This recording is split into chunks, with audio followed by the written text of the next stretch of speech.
शांति बैठिए, ठीक, शांति बैठिए आराम से। हेलो प्यारे बच्चों, आज हम लोग पढ़ेंगे कक्षा 10 में हमारा जो पहला अध्याय है इसका नाम है वास्तविक संख्या। तो आज हम लोग सीखने वाले हैं वास्तविक संख्याओं के बारे में, जिसमें हम लोग पहली प्रश्नावली हमारी जो है इसका जो भाग पहला है इसको कवर करेंगे।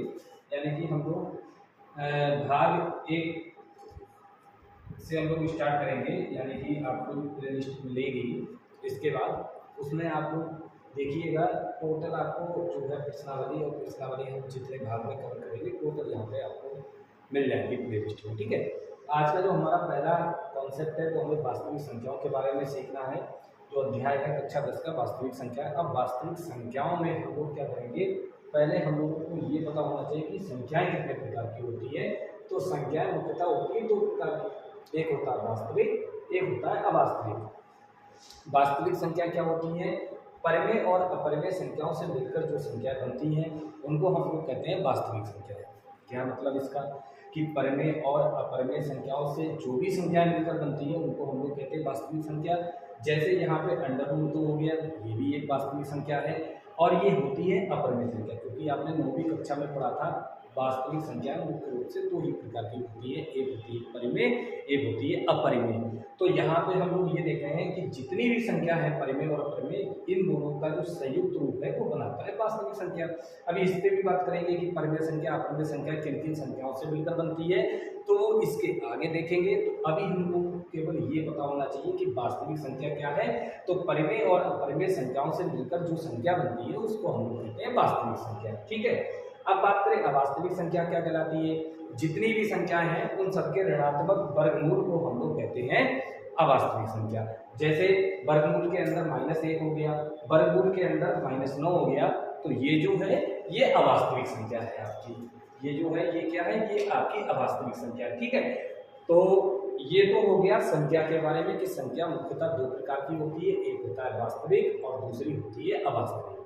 अब इसके आगे बढ़ेंगे कि भैया परिमेय और अपरिमेय संख्या क्या होती है। परिमेय संख्या का निर्माण किन से होता है। तो प्राकृत संख्या भी परिमेय संख्या बनाती है, पूर्ण संख्याएं भी परिमेय संख्या बनाती है, पूर्णांक संख्याएं भी परिमेय संख्या बनाती हैं। इसके अलावा जो आपकी जितनी भी संख्या है उनको हम लोग सीखेंगे। तो अब हम लोग चलते हैं इसके आगे। तो पहले हम लोग सीखेंगे प्राकृत संख्या अर्थात नेचुरल नंबर्स क्या होते हैं। तो जितनी भी गिनती हैं, यानी कि जो हम लोग अपने दैनिक जीवन में कोई सामग्री खरीदते हैं तो जिन गिनतियों का प्रयोग करते हैं, यानी कि गिनने वाली जो संख्याएं होती हैं उनको हम लोग कहते हैं प्राकृत संख्या। तो प्राकृत संख्या क्या होती है, गिनती की संख्याओं को हम लोग प्राकृत संख्या कहते हैं। और इनकी जो शुरुआत होती है वो होती है 1 से, 1 2 3 4 5 और करते करते ये अनंत तक ये जो संख्या होती है ये होती है प्राकृत संख्या। अब प्राकृत के बाद आता है पूर्ण, जिसको हम लोग होल नंबर्स कहते हैं।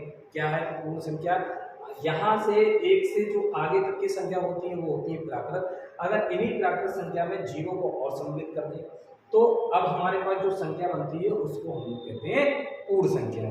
तो क्या है प्राकृत और पूर्ण, यानी कि प्राकृत संख्या क्या है, गिनती की संख्याओं को हम लोग कहते हैं प्राकृत संख्या। अगर प्राकृत संख्या में हम लोग 0 को मिला दें तो अब जो संख्या बनती है इसको हम लोग क्या कहते हैं पूर्ण संख्या, ठीक है। तो यहाँ से आगे तक आप देख रहे होंगे ये तो है प्राकृत संख्याएं, यानी कि प्राकृत संख्याएं। प्राकृत संख्याओं में हमने क्या कर दिया, 0 को सम्मिलित कर दिया। अब जो नया नंबर हमारा बना इसको हम लोग कहेंगे पूर्ण संख्या। फिर आती है पूर्णांक। अब पूर्ण की शुरुआत होती है 0 से आगे तक। अब अगर 0 से पहले वाली संख्या की बात करें तो 0 से पहले होती है ऋणात्मक संख्याएं। तो अगर हम लोग क्या करें, ऋणात्मक संख्याओं में पूर्ण संख्याओं को हम लोग सम्मिलित करते हैं। अब ऋणात्मक संख्या कौन कौन सी, जैसे -1 -2 -3 -4 -5 -100 200 मतलब लगातार माइनस की संख्याएं जिनको हम कहेंगे ऋणात्मक संख्याएं।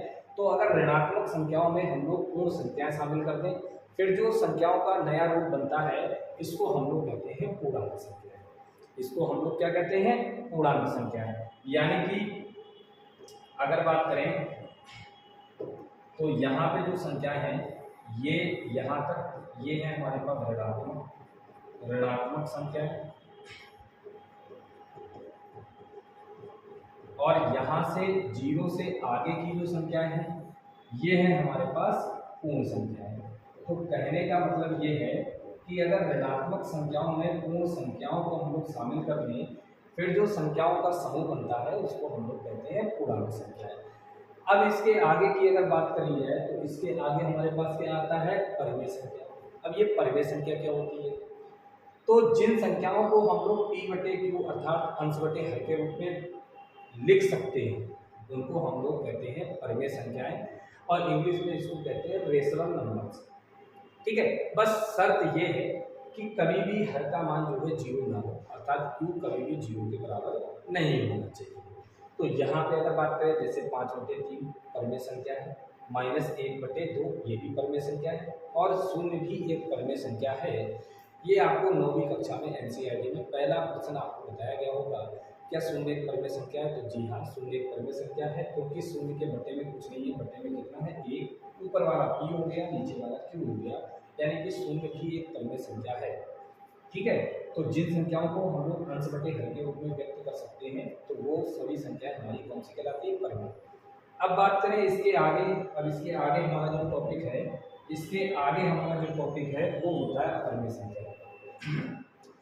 तो इससे आगे देखो 4 के बाद आएगा 5,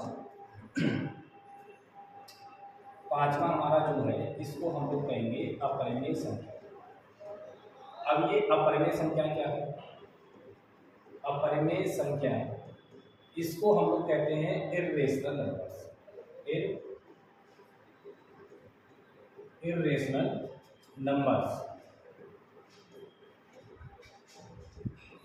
यानी कि अपरिमेय संख्या।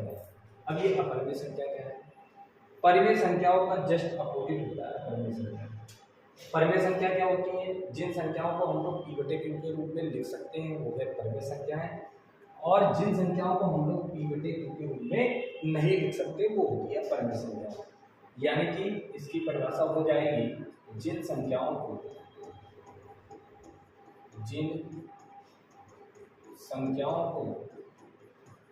p बटे q के रूप में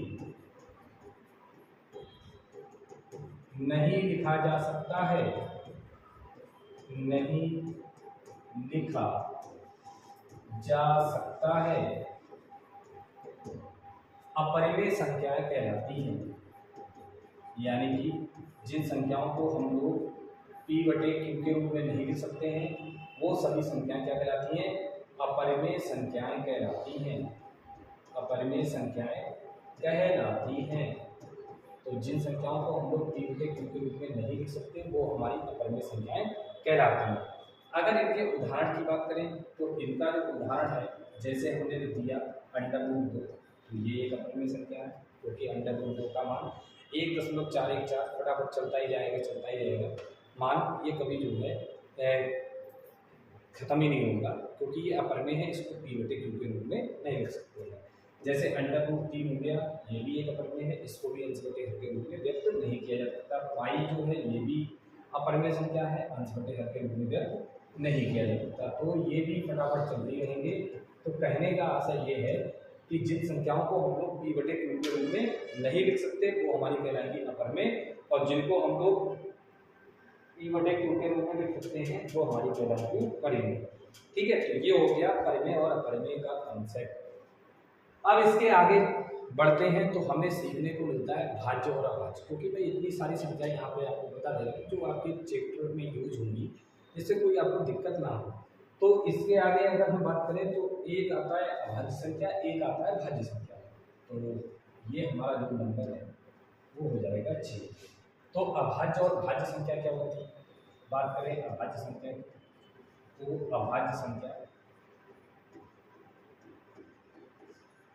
अभाज्य संख्या जिसको हम लोग कहते हैं प्राइम नंबर।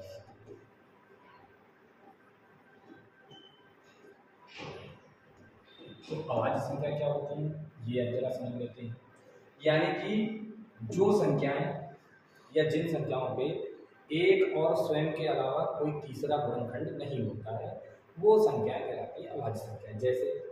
जैसे ये 2 है, तो 2 के अगर गुणनखंड की बात करें तो 2 केवल इसके 2 ही गुणनखंड है, 2 गुणा 1 है, 1 गुणा 2।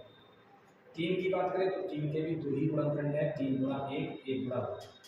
4 की अगर बात करें, 4 के एक गुणनखंड नहीं है, 4 किससे किससे कटेगा, 4 1 से भी कटेगा, 4 2 से भी कटेगा और 4 स्वयं से भी कटेगा। ठीक है, तो अगर किसी संख्या के दो गुणनखंड के अलावा कोई तीसरा अगर गुणनखंड है तो वो संख्या जो है अभाज्य नहीं है, यानी कि वह संख्या जो केवल जिसमें केवल स्वयं और उसके अतिरिक्त एक बस दो ही गुणनखंड हो तो वो समझ लो अभाज्य संख्या है, और जिनमें इनसे ज़्यादा अगर आ जाए तो वो अभाज्य संख्या नहीं कहलाती। तो कहने का मतलब ये है कि जिन संख्याओं में या जिन संख्याओं के एक बार स्वयं के अतिरिक्त कोई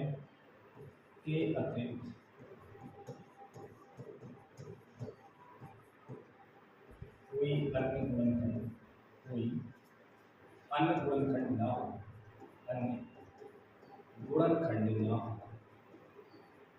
गुणनखंड ना हो, का अभाज्य संख्याएं कहलाती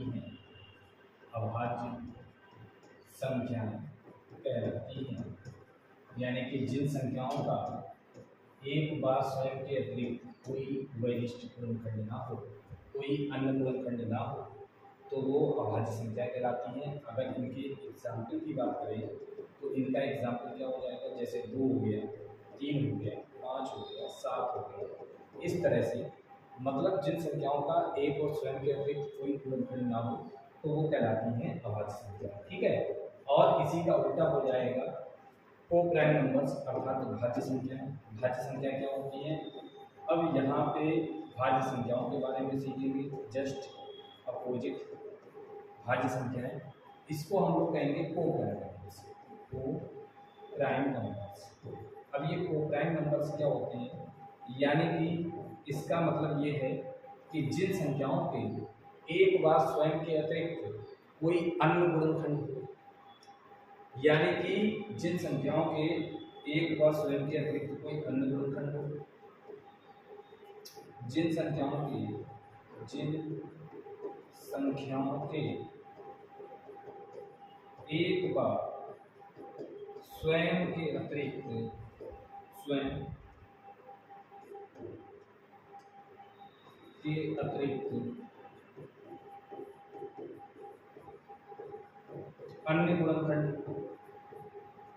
अन्य गुणनखंड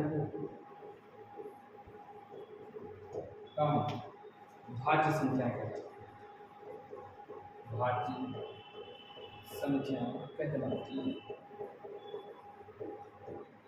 अब कैसे भाज्य संख्याएं, अगर उदाहरण की बात करें तो उदाहरण में आ गया हमारा 4, क्योंकि 4 के गुणनखंड की बात करें तो 4 देखो किससे किससे कटेगा, एक तो 4 2 से कटेगा, एक 4 1 से कटेगा, और कहने का मतलब ये है अगर स्वयं और एक के अलावा किसी तीसरे से कट जाए तो ये उसका गुणनखंड है, तो ये तीसरे से कट जाएगा, यानी कि ये जो है अभाज्य नहीं होगा, ये भाज्य हो जाएगा। अगर बात करें 25 ये अभाज्य है, 9 ये अभाज्य है, 6 ये अभाज्य है, इस तरह से हमारी जो संख्या है वो कैसी है अभाज्य। तो अभाज्य क्या है, भाज्य क्या है, यानी कि जिन संख्याओं के एक बार स्वयं के अतिरिक्त कोई गुणनखंड ना हो तो वो कहलाती है अभाज्य संख्या, और जिन संख्याओं के एक बार स्वयं के अतिरिक्त अन्य गुणनखंड हो तो वो कहलाती है हमारी भाज्य संख्या।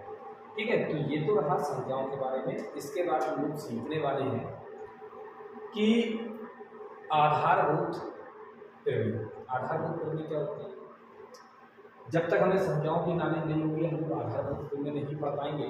तो आधारभूत प्रमेय के बारे में अगर बात करें, फिर आधारभूत प्रमेय से हम लोग सीखते हैं लासा और भाषा। ठीक है, तो बने रहिए। तो आधारभूत अंकगणित की आधारभूत प्रमेय क्या कहती है, तो ये मैंने प्रमेय लिख दिया, फिर इसके बारे में थोड़ा डिटेल से बात करेंगे। यानी कि अंकगणित की आधारभूत प्रमेय के अनुसार प्रत्येक भाज्य संख्या अभाज्य संख्याओं के गुणनफल के रूप में लिखा जा सकता है। तो अंकगणित की आधारभूत प्रमेय ने ये कहा कि प्रत्येक भाज्य संख्या को हम लोग अभाज्य संख्या के गुणनफल के रूप में व्यक्त कर देंगे। तो जो आएगा, ये जो प्रक्रिया है वही अंकगणित की आधारभूत प्रमेय। अब कैसे भाज्य संख्या को अभाज्य संख्या के गुणनफल के रूप में व्यक्त करेंगे, देखते हैं जरा एक उदाहरण के माध्यम से। जैसे अगर बात करें 24, जैसे अगर यहाँ पे हम बात करें 24, तो 24 की बात करें तो 24 के आप गुणनखंड करो तो सबसे पहले अभाज्य संख्या से करेगा। तो 2 की अगर बात करें तो ये आ गया 2 एकम 2, 2 दूनी 4, 2 छम 12, अब ये 2 से और कटेगा, 2 तियां 6 और 3 एकम 3। यानी कि जो भाज्य संख्या 24 थी इसको हम अभाज्य गुणनखंड के रूप में व्यक्त करने जा रहे हैं। अभाज्य गुणनखंड कौन कौन से आए, 2 कितनी बार है, 1 2 3 और गुणा 3। तो देखो 24 भाज्य संख्या थी, अभाज्य संख्या के गुणनफल के रूप में हमने लिखा। तो अभाज्य संख्याओं के गुणनफल के रूप में भाज्य संख्या को लिखना ही अंकगणित की आधारभूत प्रमेय कहलाती है। जैसे ये तो बात हुई 24 की। अगर हम इसके आगे हम बात करें, मान लो हमने लिखा 6, अभी हमें नहीं पता कितना आएगा, तो 2 से हमने काटा, 2 चौको 8, 2 अट्ठे 16, फिर हमने 2 से काटा, 2 एकम 2 नहीं 2 दूनी 4, 2 चौको 8, फिर हमने 2 से काटा, 2 एकम 2, 2 दूनी 4, फिर हमने 2 से काटा, 2 छम 12, फिर 2 से काटा, 2 तियां 6, फिर हमने 3 से काटा, 3 एकम 3। यानी कि अब इसमें अगर बात करें 96, तो 96 भाज्य संख्या के गुणनखंड कितने हैं, 1 2 3 4 5, तो 1 2 3 4 5 और गुणा में कितना है 3, यानी कि ये जो है 96, इसको हमने दिया भाज्य संख्या को अभाज्य गुणनखंड के रूप में। तो ये हमारे पास क्या कहलाएगा, अंकगणित की आधारभूत प्रमेय कहलाएंगे। ठीक है, अब इसके आगे अगर बात करें तो इसके आगे क्या है हमारे पास, मान लिया हमने लिख दिया 14 54, फिर हमने काटा, 2 दूनी 4, 2 सत्ते 14, अब ये 2 से नहीं कटेगा, अब ये कटेगा 3 से, 3 दिन 27, 3 तियां 9 और 3 एकम 3।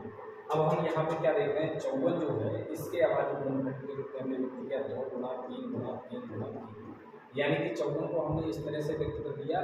यानी कि भाज्य संख्या को अभाज्य गुणनखंड के रूप में, अभाज्य गुणनखंड के रूप में व्यक्त करना, यही हमारा क्या कहलाता है बेटा, अंकगणित की आधारभूत प्रमेय कहलाती है। अगर आधारभूत प्रमेय आप सीख जाते हैं तो हम यहाँ पे लासा और मासा भी सीखते हैं। क्या सीखते हैं, लासा और मासा। तो ये प्रक्रिया लगातार हम लोगों को सीखनी है और इसी के साथ हम लोग सीख पाएंगे कि लासा क्या होता है, मासा क्या होता है। जब तक आपको अंकगणित की आधारभूत प्रमेय नहीं समझ में आएगी और इस पर सवाल नहीं समझ में आएंगे तब तक आपको कुछ नहीं कर सकते। इसलिए एक बार वीडियो को बड़े अच्छे से संख्याओं के बारे में सीखिए, वास्तविक संख्या क्या होती है, अवास्तविक संख्या क्या होती है और संख्या कितने प्रकार की है। तो अगर बात करें, एक बार मैं पुनः रिवाइज करा दे रहा हूँ, संख्या क्या है। संख्या हमारे पास मुख्यतः 2 प्रकार की होती है, एक होता है वास्तविक, एक होता है अवास्तविक। तो वास्तविक संख्याओं का निर्माण परिमेय और अपरिमेय संख्याओं के मिलने से होता है और अवास्तविक संख्या सभी ऋणात्मक संख्याओं के परिवर्तन को हम लोग अवास्तविक संख्या कहते हैं। जैसे कि ये उदाहरण है, ऐसा नहीं है 2 ही उदाहरण है, अंडर रूट के अंदर कोई भी ऋणात्मक संख्या है, अंडर रूट बच्चे तो ये भी अवास्तविक है, या अगर कहीं पे आई वाली संख्या लिखी है ये भी अवास्तविक है। ये हालांकि आपको 11वीं क्लास में आई का मतलब पता लग जाएगा। इसको हम लोग कहते हैं समवेत संख्या या कॉम्प्लेक्स नंबर इंग्लिश में। ठीक है, अब इसके आगे हमने फिर बात की थी प्राकृत संख्या, गिनती की संख्या को हम लोग कहते हैं प्राकृत संख्या। पूर्ण संख्या क्या होती है, प्राकृत संख्या में अगर शून्य को सम्मिलित कर दिया जाए तो पूर्ण संख्या होती है। पूर्णांक संख्या क्या होती है, अगर ऋणात्मक संख्याओं में पूर्ण संख्या को सम्मिलित कर दें या पूर्ण संख्याओं में ऋणात्मक को मिला दे तो बनने वाली संख्या हमारी कहलाती है पूर्णांक। परिमेय संख्या क्या होती है, जिन संख्याओं को हम लोग p बटे q के रूप में व्यक्त कर सकते हैं वो परिमेय संख्या होती है और जिन संख्याओं को हम लोग p बटे q के रूप में व्यक्त नहीं कर सकते वो अपरिमेय संख्या होती है। और फिर हमने पढ़ा था अभाज्य। अभाज्य संख्या क्या होती है, जिन संख्याओं का एक और स्वयं के अतिरिक्त कोई अन्य गुणनखंड ना हो वो अभाज्य संख्या होती है और जिन संख्याओं का एक व स्वयं के अतिरिक्त अन्य गुणनखंड हो जाए वो होती है हमारी जो है भाज्य संख्या। फिर इसके बाद हमने क्या पढ़ा था, इसके बाद हमने पढ़ा था अंकगणित की आधारभूत प्रमेय। आधारभूत प्रमेय ये बताती है कि प्रत्येक भाज्य संख्याओं को अभाज्य संख्याओं के गुणनफल के रूप में व्यक्त किया जा सकता है। बस इतनी सी अभी हमने बात की है। अब इसके आगे हम लोग पढ़ेंगे लासा मासा। तब तक के लिए इतना आप लोग तैयार करेंगे। ठीक है, अब इसके आगे के लेक्चर में हम लोग अपनी कक्षा में जानेंगे। तब तक के लिए खूब पढ़ते रहिए, खूब पढ़ते रहिए।